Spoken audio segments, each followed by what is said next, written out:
Assalamualaikum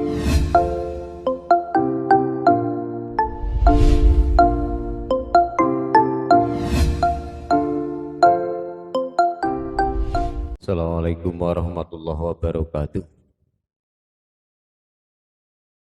Selamat pagi, mudah-mudahan kita semua dalam lindungan Allah Subhanahu wa Ta'ala, sehingga pagi hari ini kita dalam kondisi sehat walafiat.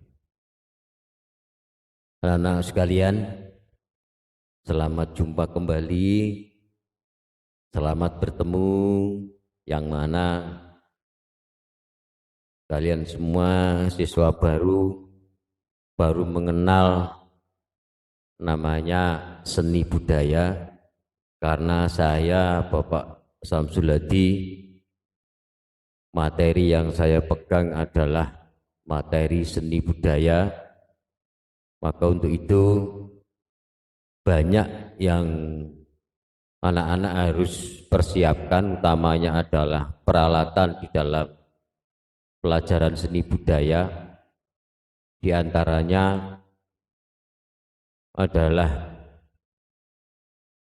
buku seni yang insya Allah nanti ada LKS yang akan dibagikan pada anak-anak. Kemudian alat-alat berikutnya, buku berikutnya, utamanya buku gambar, alat tulis, alat gambar, misalnya ballpoint, pensil, penghapus, dan penggaris. Itu yang harus anak-anak persiapkan. Maka untuk itu perlu saya sampaikan materi di pagi hari ini, yaitu tentang seni budaya. Apa itu yang dimaksud dengan seni budaya? Yang selama ini anak-anak mungkin belajar di SD maupun di MI, yang tahunya hanya menggambar dan menyanyi. Tapi di sini beda dengan adanya kalian belajar di SD maupun di MI. Perlu saya sampaikan di sini sebagai mukadimah, sebagai awalan. Di sini tercatat adanya seni dan budaya. Nah, seni itu apa? Seni itu adalah sesuatu yang indah, sehingga menjadikan hati kita itu senang. Atau mungkin bentuk benda apapun yang ada di sekitar kita, yang menjadikan diri kita itu senang pada benda yang kita lihat. Nah, karena apa? Dipengaruhi dari bentuk dan keindahan benda itu. Satu contoh, anak-anak membeli baju, akan tertarik dengan baju itu karena warnanya yang indah, atau mungkin karena modelnya yang indah. Nah, keindahan itulah yang disebut dengan seni. Nah, maka seni adalah indah. Nah, di dalam keindahan seni itu sendiri dapat dibedakan menjadi dua. Yang pertama adalah indah secara alami. Yang kedua indah secara buatan. Apa yang dimaksud dengan indah secara alami?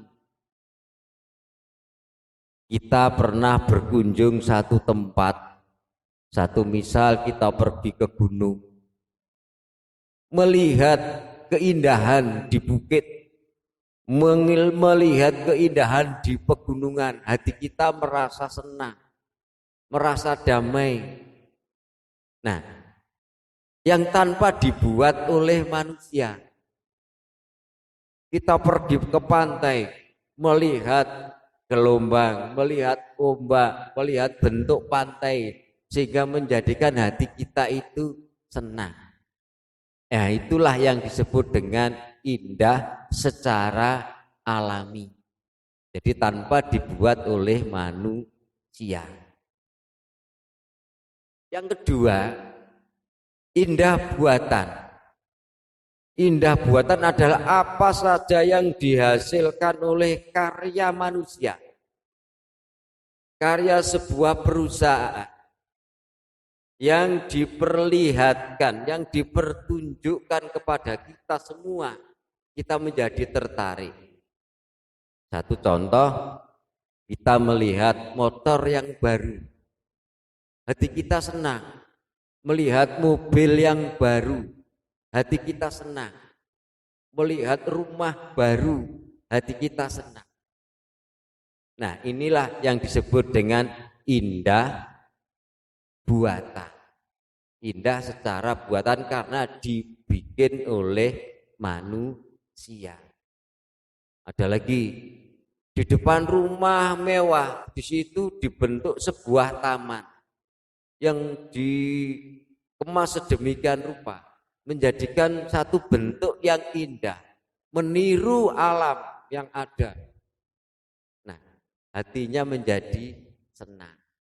Nah, itulah yang namanya indah secara buatan.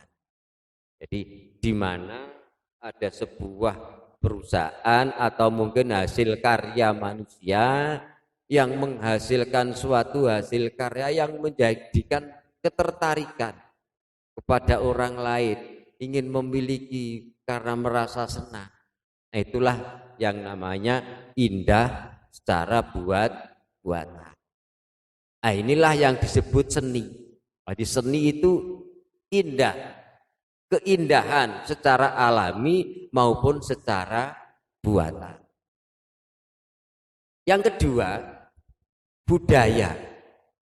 Apa itu budaya? Budaya adalah kebiasaan yang dilakukan oleh masyarakat setempat. Mohon maaf anak-anak, karena negara kita adalah negara kepulauan. Maka di beda pulau, beda daerah, masyarakatnya berbeda. Maka cara kehidupannya, perilaku sehari-harinya akan terjadi kebiasaan yang berbeda antar pulau, antar suku dan antar bangsa.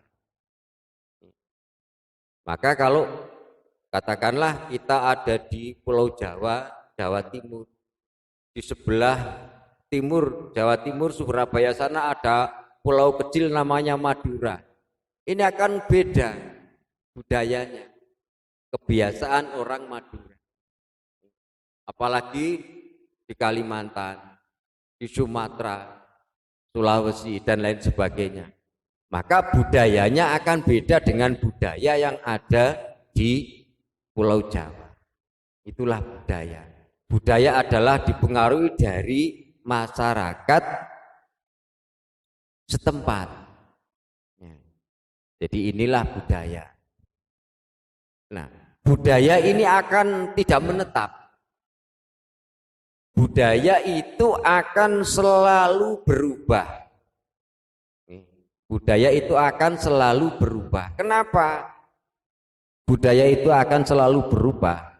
Karena budaya itu akan mengikuti perkembangan zaman. Jadi zaman itu akan selalu berubah. Jadi tidak akan menetap. Itulah budaya. Satu misal, kalau zaman kecil Pak Guru belum ada HP. Jangankan HP, sepeda itu, sepeda ontel itu saja belum ada. Kemana-mana orang harus jalan kaki. Nah, karena perkembangan budaya, orang bisa membuat alat transportasi. Nah ini, sehingga mau pergi tidak jalan kaki lagi, mereka harus naik sepeda ontel. Akhirnya apa? Dengan perkembangan budaya itu dan perkembangan teknologi, maka orang akan menciptakan alat-alat bantu termasuk sepeda ontel tadi. Perkembangannya akhirnya ke motor, berkembang lagi ke mobil. Nah, inilah perkembangan budaya tidak akan menetap. Begitu pola kehidupan masyarakat tidak akan menetap. Akan selalu berubah karena dipengaruhi dari sumber daya manusianya.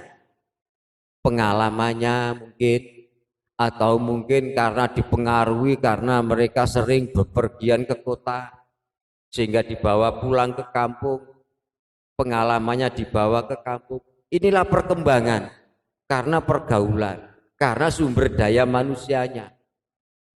Mungkin juga dipengaruhi karena pendidikannya, sehingga masyarakat kehidupannya semakin tahun akan semakin berubah, tidak seperti zaman dulu lagi. Ini yang dimaksud dengan budaya. Budaya adalah akan dipengaruhi dari kebiasaan yang lama, ini akan dipengaruhi dengan perkembangan zaman dari tahun ke tahun. Berkait dengan pelajaran ini, maka di dalam pelajaran seni budaya ini akan mencakup beberapa materi. Di sana nanti akan kamu jumpai di antara beberapa materi, yaitu ada seni rupa, seni musik, dan seni tari dan teater. Itu nanti yang akan kita pelajari dalam proses 1 tahun ini. Nah, sekarang mari kita buka ke materi awal, yaitu materi menggambar. Menggambar itu akan difokuskan 3 pokok yang harus kita perhatikan. Yang pertama adalah menggambar flora, fauna, dan alam benda. Anak-anak sekalian, dalam kehidupan kita sehari-hari, kita tidak lepas dengan flora, kita tidak lepas dengan fauna, bahkan pada alam benda. Apa itu flora? Flora adalah sekitar tumbuh-tumbuhan yang ada di lingkungan kita. Kita akan selalu berhadapan dengan tumbuh-tumbuhan yang ada. Bahkan mungkin kita sering mengkonsumsi dari hasil tumbuhan itu. Ini, maka kita harus mengetahui bagaimanakah ciri-ciri tumbuhan. Satu misal, kalau kemarin anak-anak mungkin di SD maupun di MI-nya, biasanya kalau setelah istirahat masuk jam kedua setelah istirahat, ini sering demo minta menggambar kepada bapak dan ibu guru kalian.